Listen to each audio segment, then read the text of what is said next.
Aujourd'hui, à mise à jour, le covoiturage. Est-ce vraiment la solution à la congestion routière à Québec?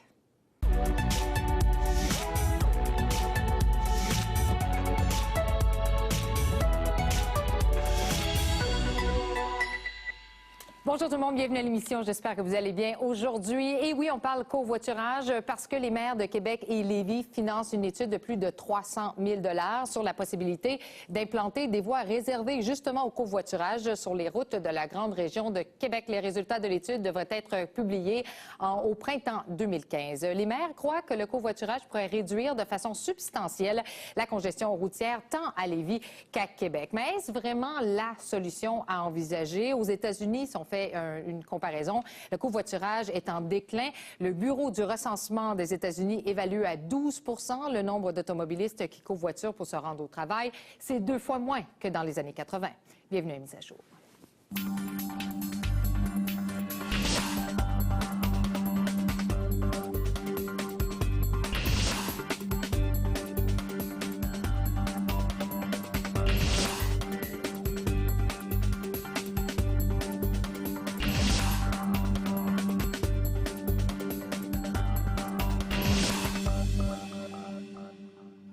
Vous pouvez nous suivre sur Twitter à MaTVQC, le mot-clic MageQC ou encore et toujours notre page Facebook à Mise à jour Québec. Commençons la discussion avec le coordonnateur communication et marketing chez covoiturage.ca, M. Francis Gérard Boudreau. Bienvenue. Bonjour, merci. À Mise à jour. Merci d'être là aujourd'hui. Covoiturage.ca, vous mettez en lien sur les covoitureurs, ceux qui ont les automobiles, ceux qui veulent embarquer les passagers. C'est un peu ça? Oui, exactement. Donc, il y a 2 volets. Il y a le volet individuel où n'importe qui peut se rendre sur la plateforme covoiturage.ca, conducteurs et passagers, pour trouver un partenaire pour partager la route, autant pour des déplacements quotidiens, donc aller aux études, aller au travail, mais aussi des déplacements interurbains, et puis partout au Québec, au Canada et aux États-Unis.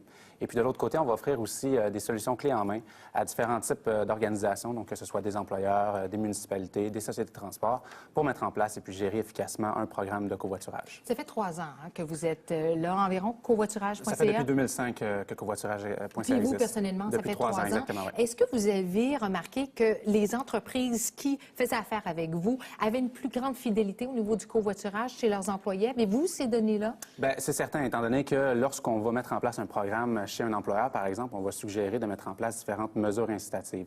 Et puis c'est là qu'on voit que le nombre d'adhérents et puis surtout, la fiabilité de ces personnes-là va être plus grande, étant donné qu'ils vont avoir, par exemple, des places réservées au covoiturage, des retours à domicile garantis, donc lorsque 2 personnes sont ensemble, et puis, par exemple, le passager se fait appeler durant la journée par la garderie, une urgence familiale doit quitter, va pouvoir prendre le taxi et puis se faire rembourser par l'employeur par l'entremise de la plateforme de covoiturage. Donc, lorsqu'il y a des mesures incitatives de mise en place, c'est certain que le nombre de personnes qui vont covoiturer, puis surtout, l'équipage va durer là, tout le long de l'année, et puis en fait, jusqu'à temps qu'il y ait un changement d'horaire, par exemple. Parce que je lisais justement, je pense que c'est un homme qui avait lancé un système de covoiturage de l'Université Laval, dire tout le monde, en théorie, est prêt à faire du covoiturage avec son voisin, avec des amis, mais par rapport aux gens qui utilisent le transport en commun, ça dure beaucoup moins longtemps. On le fait quelques jours, quelques semaines, et après ça, ça diminue. Comment vous expliquez ça? C'est certain, c'est drôle de vous parler de l'Université Laval, c'est justement une des organisations qui utilise notre plateforme. C'est ça. Lui, oui. Et puis, c'est certain qu'au niveau de la clientèle étudiante, il va falloir renouveler souvent à chaque session l'équipage, c'est-à-dire essayer de trouver peut-être d'autres personnes, parce que des fois, l'horaire n'est pas toujours régulier, va changer. Donc, c'est sûr que c'est une clientèle qui va être différente. Mais si on regarde des personnes qui vont avoir un horaire qui va être similaire là, à l'année longue, nous, ce qu'on voit, c'est que oui, au départ, on va avoir des fois des petites réticences. Je dois partager ma voiture. Je ne suis pas certain que je vais devoir faire des compromis, me lever toujours à la même heure.